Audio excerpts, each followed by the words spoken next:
Assalamualaikum warahmatullahi wabarakatuh, sahabatku para petani sawit, apa kabar? Semoga kalian selalu dalam keadaan sehat walafiat dan tetap semangat meskipun harga TBS mengalami tren penurunan, dan semoga kita cepat keluar dari situasi ini dan kembali menjadi petani sawit yang jaya, amin.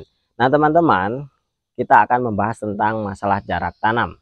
Dan tentunya jarak tanam yang ideal itu banyak sekali teori-teori yang sudah disebutkan atau teori-teori yang sudah dipaparkan yang sering kita dengar, dan bahkan beberapa petani mengatakan bahwa jarak tanam yang mereka lakukan itu sudah pas dan benar. Nah, kita akan bahas nanti itu jarak tanam yang direkomendasikan secara resmi oleh para pembuat benih ya. Tentunya mereka yang memiliki benih dan mereka yang merekomendasikan berapa jarak tanam yang ideal untuk benih mereka. Dan teman-teman, tentunya ada banyak sekali pro kontra. Ada yang mengatakan, Mas, saya menggunakan jarak 7x7 masih tetap aman dan sawit saya masih tetap berproduksi dengan baik. Terus ada juga saya menggunakan 10x10 dan itu hasilnya sangat jos, katanya seperti itu. Dan tentunya teman-teman, mana sih yang sebaiknya kita terapkan di lahan kita atau di kebun kita? Karena kalau kita lihat 7x7 sangat menggiurkan, karena tentu batangnya akan sangat banyak sekali dalam satu hamparan 1 hektar.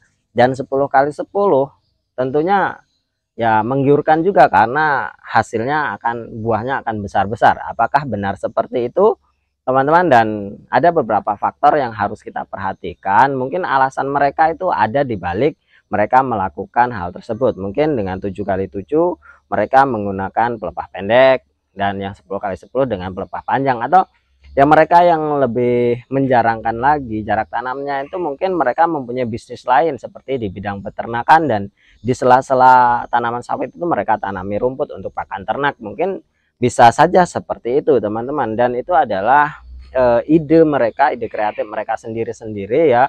Tentunya mungkin kalian bisa menirunya, kalian bisa menanam 10x10 atau 11x11 sehingga di tengahnya bisa kalian tanami rumput untuk pakan ternak kalian, dan tentunya itu juga alternatif lain untuk berbisnis di samping dari berkebun kelapa sawit. Dan tentunya itu bisa menjadi pilihan lain ketika harga sawit kita turun, kita bisa berbisnis yang lainnya, dan salah satunya adalah beternak dengan menanam rumput atau menanam tanaman lainnya di sela-sela kelapa sawit. Dan tentunya dengan jarak yang lebar tidak akan mengganggu dari pertumbuhan kelapa sawit, dan itu patut kita contoh, teman-teman. Dan itu hanya intermezzo saja. Tentunya teman-teman, ada beberapa hal yang harus kita perhatikan ketika kita ingin menanam kelapa sawit kita dengan jarak yang sudah ditentukan, atau berapa sih jarak tanam yang ideal. Nah, kira-kira seperti itu. Yang pertama teman-teman adalah varietas apa yang akan kita gunakan, karena setiap varietas itu memiliki panjang pelepah itu yang berbeda-beda. Nah, teman-teman bisa lihat di video saya dalam channel ini yang membahas tentang daftar nama-nama varietas kelapa sawit berikut dengan panjang pelepahnya. Nah, di sana lengkap, teman-teman, ada beberapa varietas yang saya rangkumkan, dan kalian bisa lihat sebelum kalian membeli varietas apa, dan setelah kalian mendapatkannya, kalian bisa menentukan jarak tanam yang ideal untuk sawit kalian. Nah, untuk membicarakan jarak panjang pelepah, teman-teman, sebenarnya antara pelepah panjang dan pelepah pendek itu range-nya itu tidak terlalu signifikan. Kalau dari rangkuman yang saya dapatkan, yang saya rangkum, itu pelepah panjang itu paling panjang adalah 6,5 meter, yaitu dimiliki oleh DXP 239 produksi dari PPKS ya. Itu DXP 239 kalau tidak salah 6,5. Terus yang paling pendek itu 4,9 ya, atau 4,8 itu DXP AARI SK1. Dan tentunya ada lagi yang agak pendek juga, yaitu SJ5 dan SJ5 SJ1 semikron, itu juga pelepah pendek sekitar 5,2 meter itu panjang pelepahnya. Dan tentunya teman-teman, antara range yang pendek dengan yang panjang itu tidak terlalu jauh, dan varietas-varietas lain itu berada di kisaran dengan pelepah sekitar 5,8, 5,9, 6,0. Jadi kalau diasumsikan panjang itu 6 meter ke atas dan pendek itu 6 meter ke bawah, tentunya yang 5,9, 5,8 itu dikatakan pendek atau panjang. Nah, di sana teman-teman kita harus berpikir jarak tanam yang sesuai untuk kita terapkan. Tentunya dengan berbagai alasan pribadi ya, alasan pribadi yang bisa menjadi pertimbangan kita, salah satunya untuk bisnis peternakan seperti tadi bisa saja kita jarangkan. Nah, kalau untuk kita khusus berkebun kelapa sawit tentunya teman-teman, dua faktor yang harus kita pertimbangkan adalah faktor kuantitas, atau apakah kita akan memilih kuantitas batang yang banyak namun dengan produktivitas yang menurun. Nah, dua hal tersebut harus kita pertimbangkan. Yang pertama, kita memilih kuantitasnya sedikit tapi produktivitasnya besar-besar, atau kita menggunakan jarak tanam dengan pohon yang banyak tapi buahnya yang kecil-kecil. Dan itu sudah banyak buktinya teman-teman, ketika kita menggunakan jarak tanam yang terlalu sempit, yang di luar rekomendasi, itu akan menghasilkan buah yang lumayan kecil-kecil. Dan tentunya teman-teman,